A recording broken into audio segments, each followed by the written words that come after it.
എല്ലാ സഹോദരങ്ങൾക്കും ഉഗാണ്ടയിലെ ഒരു മലയാളിയുടെ കുടുംബത്തിലേക്ക് സ്വാഗതം. ഇന്ന് ഞാൻ നിങ്ങളെ പരിചയപ്പെടുത്തുന്നത് യാം, കൊക്കോയാം എന്നൊക്കെ പറയും. യാം എന്ന് പറയുമ്പോൾ നമ്മുടെ കാച്ചിൽ, കൊക്കോയാം എന്ന് പറയുമ്പോഴത്തേക്കും ചേമ്പ്. അപ്പം എൻ്റെ വീടിൻ്റെ പരിസരത്ത് നിൽക്കുന്ന കൊക്കോയാമാണ് ഞാൻ പരിചയപ്പെടുത്തുന്നത്. അപ്പോൾ നമുക്ക് വീഡിയോയിലേക്ക് പോകാം.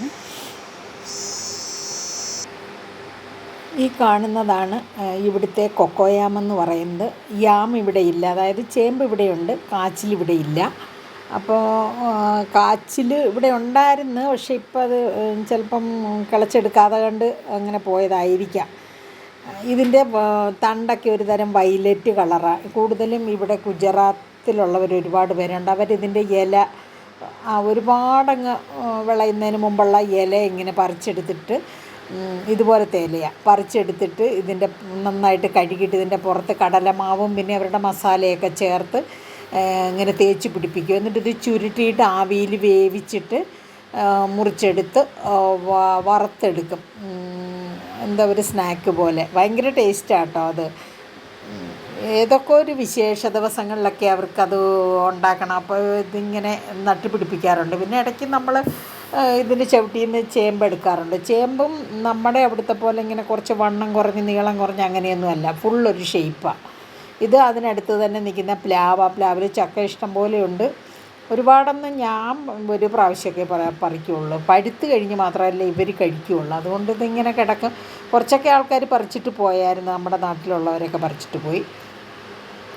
അപ്പോൾ അതിനടുത്ത് തന്നെയാണ് തെങ്ങ് നിൽക്കുന്നത്. ഇത് നമ്മളെ വീടിരിക്കുന്ന ആ ഒരു ഏരിയയിൽ മാത്രം ഉള്ളതാണ്. ഇവിടെ എല്ലാ സാധനങ്ങളും പലയിടത്തായിട്ടുണ്ട്, പക്ഷേ ഇത് എൻ്റെ വീടിരിക്കുന്ന ആ ഒരു ഏരിയയിലുള്ളതാണ്. ഇത് തെങ്ങിൽ തേങ്ങ ഇഷ്ടം പോലെയുണ്ട്. പിന്നെ അതിനടുത്ത് തന്നെ മാവുണ്ട്. മാവ് ഒരു സൈഡ് മാങ്ങയുണ്ട്, ഒരു സൈഡ് പൂത്തിട്ടുണ്ട്. അപ്പം മാവും പ്ലാവും തെങ്ങും വാഴയും എല്ലാം ഇങ്ങനെ അടുത്തടുത്തായിട്ട് തന്നെയാണ് നിൽക്കുന്നത്. ഇത് കറിവേപ്പാണ്. കറിവേപ്പ് ഇതിപ്പോൾ ഒരു 20 വർഷം പഴക്കമൊക്കെ ഉണ്ടാകും. പണ്ടുണ്ടായിരുന്നില്ല ഇവിടെ. ഇത് അടുത്ത ഒരെണ്ണമാണ്. പണ്ടൊരു തൈ കൊണ്ട് വെച്ചതാണ്. അതിപ്പോൾ പ്രദേശം മുഴുക്കായി എല്ലാവരും വെട്ടിപ്പറിച്ച് ദൂരെ കളഞ്ഞ് വലിയ മരമൊക്കെയായി ഒരുപാടങ്ങ് പിടിക്കുകയാണ് ഭയങ്കരമായിട്ടും. ഇത് അടുത്ത മരമാണ്. ഇതിൻ്റെ പുറകിൽ നിൽക്കുന്നത് ഫുള്ളും കറിവേപ്പിൻ്റെ തൈയാണ്. പിന്നെ അത് എനിക്കത് കാണുമ്പോൾ ഭയങ്കര ഇഷ്ടമായതുകൊണ്ട് ഞാൻ കളയാതെ നിർത്തിയതാണ്. ഇതും കറിവേപ്പിൻ്റെ ഒരു മരമാണ്. മുറിച്ചിട്ട് പിന്നെ അതിൽ നിന്ന് കിളിർത്ത് നിൽക്കുക. അപ്പം നമുക്ക് പറിച്ചെടുക്കാൻ പറ്റുമല്ലോ. മറ്റേതാകുമ്പോൾ നമുക്ക് പറിക്കാനൊന്നും പറ്റത്തില്ല, ഭയങ്കര ഉയരത്തിൽ നിൽക്കുമ്പോൾ. ഇതാകുമ്പം അഴുക്കൊന്നും പറ്റത്തില്ല, മണ്ണൊന്നും തെറിക്കത്തില്ല, മുകളിൽ നിന്ന് ഒടിച്ചൊടിച്ചെടുക്കാം.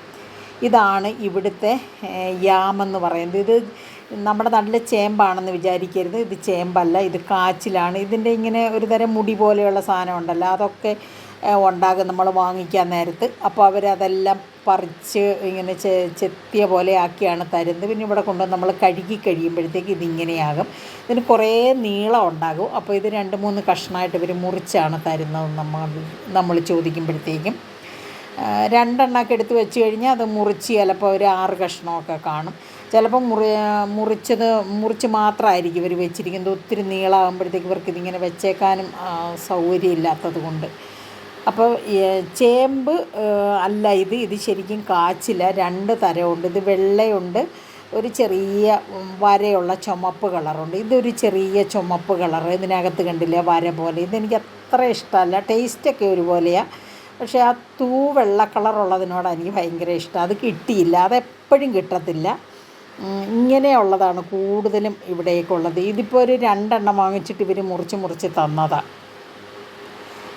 ചേമ്പ് ഈ ഒരു ഷേപ്പിലല്ല, ചേമ്പ് ഒരേ ഷേപ്പിൽ തന്നെയാണ് കിട്ടുന്നത്. അല്ലാതെ ഇങ്ങനെ നമ്മളെ നല്ല പോലെ ഒരിടത്ത് വണ്ണം കുറഞ്ഞും ഒരിടത്ത് വണ്ണം കൂടിയൊന്നുമല്ല. ഇത് ഞാൻ കുക്കറിലാണ് വേവിക്കുന്നത്. വലിയ പാത്രങ്ങളിലായാലും മതി. ഇതുപോലെ ഈ വാഴയുടെ ആ തടയുണ്ടല്ലോ, തണ്ട്, അത് മുറിച്ചിടും ഇവർ. അതിനകത്തേക്ക് കുറച്ച് വെള്ളം ഒഴിച്ചിട്ട് ഇല താത്ത് വെക്കും. ഇല താത്ത് വെച്ച് ആ ഇലയ്ക്കകത്ത് പറക്കി വെച്ച് ആണ് ഇവർ വെള്ളത്തിലിട്ട് ഒരു സാധനവും ഇവർ വേവിക്കുകയല്ല. ഇങ്ങനെയാണ് ഇവർ ചെയ്യുന്നത്. ഇതുപോലെയാണ് ഏത്തപ്പഴമാണെങ്കിലും സ്വീറ്റ് പൊട്ടറ്റോ, നമ്മുടെ മധുരക്കിഴങ്ങാണേലും ഒക്കെ ഉണ്ടാക്കുന്നത് ഞാൻ കാണിച്ചായിരുന്നു ഇതിനു മുമ്പ്. അപ്പോൾ ഇതിപ്പോൾ കാച്ചിൽ കണ്ടപ്പം ഞാനിങ്ങനെ വാങ്ങിച്ചപ്പോഴത്തേക്ക് ഇതിങ്ങനെ ചെയ്തപ്പോൾ ഞാൻ ചുമ്മാ ഇങ്ങനെ എടുത്തെന്ന് മാത്രമേ ഉള്ളൂ. ഇതിന് ഒരു ചുമന്ന ഒരു വരയുണ്ട്, പക്ഷെ വെന്ത് കഴിഞ്ഞാൽ അറിയത്തില്ല കേട്ടോ. ഇവർ ഉപ്പിടത്തില്ല, ഒരു സാധനത്തിന് ഇവർ ഉപ്പിടത്തില്ല, ഉപ്പിടാതെയാണ് ഇവരുണ്ടാക്കുന്നത്. ഞാൻ പിന്നെ ഒരു ശകലം ഉപ്പിട്ടിട്ട് അതിൻ്റെ പുറത്തുകൂടെ ഒരു ഇത്തിരി വെള്ളവും കൂടെ ഒഴിച്ച് അപ്പം കറക്റ്റായിട്ട് വരും. അല്ലെങ്കിൽ നമുക്കൊരു ടേസ്റ്റ് ഇല്ലാത്ത പോലെ തോന്നും. ഒരു തുള്ളി വെള്ളം കൂടെ, ശകലം വെള്ളം, ഉപ്പൊന്ന് അലിഞ്ഞ് വരാൻ വേണ്ടി ഇടും. എന്നിട്ടിത് നന്നായിട്ട് അടച്ചങ്ങ് വെക്കും. അടച്ച് വെച്ച് കഴിഞ്ഞാൽ നമുക്കിത് എപ്പോഴാണോ ആവശ്യമുള്ളത് ആ ഒരു സമയത്തിന് ഒരു അരമണിക്കൂർ മുമ്പേ ഒരു വിസിൽ തന്നെ മതി. ഒന്നിനും അധികം വേവില്ല ഇവിടെ.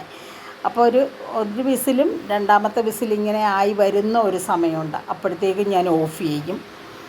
ഓഫ് ചെയ്ത് കഴിയുമ്പം ദേ ഇതുപോലെ ഇരിക്കും, ഇതുപോലെ ഇങ്ങനെ ആവി പറന്നിരിക്കും. നമ്മൾ കഴിക്കേണ്ട സമയമാകുമ്പോൾ അന്നേരം തുറന്നാൽ മതി. ഇത് തുറന്നിട്ട് കാണിക്കാം. ഇത് കാണുന്നതിൻ്റെ ഇടയിൽ വീഡിയോ ഇഷ്ടപ്പെട്ടാൽ സബ്സ്ക്രൈബ് ചെയ്ത് സപ്പോർട്ട് ചെയ്യാൻ മറക്കരുത്, ഇഷ്ടപ്പെടുകയാണെങ്കിൽ. ഇത് നല്ല ചൂടോടെ ഇത് ഇങ്ങനെ തൊട്ട് കഴിയുമ്പോഴത്തേക്കും ഇത് നമുക്ക് നോക്കാം. ഇത് വെന്തിട്ടില്ലെങ്കിൽ നമുക്കൊരു ശകലം നേരം കൂടെ വെക്കാം. ഇതിപ്പോൾ നല്ലതുപോലെ വെന്ത്, അതുകൊണ്ട് നമുക്ക് അടച്ചു വെച്ചാൽ മതി. എപ്പോൾ കഴിക്കണമെന്ന് തോന്നുന്നു ആ ഒരു സമയത്ത് നമുക്ക് ഇത് എടുത്താൽ മതി. നമ്മൾ വൈകുന്നേരങ്ങളിലൊക്കെ യാത്ര പോകുമ്പോൾ റോഡ് സൈഡിലൊക്കെ ഇവരിതുപോലെ വലിയ ചരുവത്തിൽ ഇങ്ങനെ പുഴുങ്ങാൻ വെച്ചേക്കും. കപ്പ, ഈ ചേമ്പ്, കാച്ചിൽ, മധുരക്കിഴങ്ങ് ഒക്കെ. അതൊക്കെ തിന്ന വയറിനും ഒരസുഖം ഇല്ലല്ലോ. അതുകൊണ്ട് എല്ലാവരും അത് വാങ്ങിക്കും. നല്ല ചൂടോടെ ഇങ്ങനെ കിട്ടും. അവർ കയ്യിലൊന്നുമല്ല, വാഴയിലേക്കകത്ത് തന്നെയാണ് ഇങ്ങനെ എടുത്ത് തരുന്നതൊക്കെ. അപ്പോൾ അത് ഇവിടെ എല്ലാവരും പുറത്ത് പോയാൽ ഇത് കഴിക്കാൻ ഭയങ്കര ഇഷ്ടമാണ് എല്ലാവർക്കും. നന്നായിട്ട് വെന്ത് ഉടഞ്ഞിരിക്കുന്നത് കാച്ചിൽ, ഒട്ടും വെള്ളം കയറത്തില്ല. ഇപ്പം എനിക്ക് തോന്നുന്നു നമ്മൾ ഈ വെള്ളത്തിൽ വേവിക്കുമ്പോഴത്തേക്കും അത് ഊറ്റി കഴിയുമ്പം കുറേ ടേസ്റ്റ് പോകുമല്ലോ. ഇതങ്ങനെയല്ല, ഇവരുണ്ടാക്കുന്നത് ഇങ്ങനെയാണ്. എന്ത് സാധനമായാലും ഇവരിങ്ങനെ ഉണ്ടാക്കുകയുള്ളൂ. വെള്ളത്തിലിട്ട് വേവിക്കുന്ന കാര്യം പറയുമ്പോഴേ പറയാം അങ്ങനെ വേണ്ട, ഇങ്ങനെ ചെയ്യാമെന്ന്. ചരുവത്തിലൊക്കെ നമ്മുടെ ചെറിയ സ്റ്റീലിൻ്റെ ചരുവമൊക്കെ ഉണ്ടല്ലോ, അതിലൊക്കെ അങ്ങനെ ചെയ്യാൻ പറ്റും. ഇത് ഞാൻ എനിക്കായിട്ട് പ്രത്യേകം മാറ്റി വെച്ചതാണ്. പിന്നെ ഇതിൻ്റെ കൂടെ മീൻ കറിയൊക്കെ കൂട്ടി വേണ്ടുന്നവർക്ക് കഴിക്കാൻ നല്ല ടേസ്റ്റാണ്. ഇത് ഇനിയിപ്പം മുളകോ അച്ചാറോ ഒക്കെ കൂട്ടി മീനൊന്നും വേണ്ടാത്തവർക്ക് കഴിക്കാം. നല്ല വെന്ത് കഴിയുമ്പോൾ നല്ല വെളുത്തങ്ങനെ ഇരിക്കും. പിന്നെ മീൻകറിയൊക്കെ കൂട്ടി, മീൻകറി നല്ല പുളിയൊക്കെ ഇട്ട് നല്ല ഭംഗിയായിട്ട് ഇവർ മീൻകറി വെക്കും കേട്ടോ. ഇവിടെയുള്ള ഈ പിള്ളേർക്കൊക്കെ, കുറച്ച് പിള്ളേർക്കൊക്കെ മീൻകറി നന്നായിട്ട് വെക്കാനറിയാം. നമ്മുടെ നാട്ടിലെ കോട്ടയം സ്റ്റൈൽ മീൻകറിയൊക്കെ നല്ല സൂപ്പറായിട്ട് ഇവർ വെക്കും. അപ്പം പുളിയൊക്കെ ഇട്ട് നല്ല മുളകൊക്കെ വഴട്ടി നല്ല ഭംഗിയായിട്ട് മീൻകറി വെച്ചിട്ടുണ്ട്. മീനും പിന്നെ ചിക്കനും ഒക്കെ തേങ്ങ വറുത്തരച്ചും ഒക്കെ വെക്കാൻ ഇവർക്കറിയാം. ഒരുമാതിരി നമ്മുടെ കേരള ഫുഡ് മിക്കതും ഇവർക്കറിയാം. അപ്പോൾ ഇവിടുന്ന് ഒരുപാട് പിള്ളേർ വെളിയിലേക്കും പോകുന്നുണ്ട് കുക്കായിട്ടും ഒക്കെ. അപ്പോൾ ഇവർ ചെയ്യുന്ന മീൻകറിയാണിത്. ഇവർ നല്ല ഭംഗിയായിട്ടെന്ന് വെച്ചാൽ നമ്മൾ പോലും വെച്ചാൽ ചിലപ്പോൾ ഒക്കത്തില്ല, അതുപോലെ ടേസ്റ്റായിട്ട് ഇവർ മീൻകറി വെക്കും. ഇത് ഐസിലൊന്നും വെക്കാത്ത മീനാണ്. ഇവിടെ കമ്പനിയിലെ ഡാമിൽ നിന്നും പിടിച്ചെടുക്കുന്ന മീനാണ്, ഐസൊന്നും ഇല്ലാത്ത മീനാണ്. അപ്പം ഇതും മീൻകറിയും കൂടെ വേണേൽ ആൾക്കാർക്ക് ഇഷ്ടമുള്ളവർക്കൊക്കെ കഴിക്കാം. അപ്പം വീഡിയോ ഇഷ്ടപ്പെട്ടാൽ സപ്പോർട്ട് ചെയ്യുക. അടുത്തൊരു വീഡിയോയുമായി വരുന്നതുവരെ take care, bye bye, see U.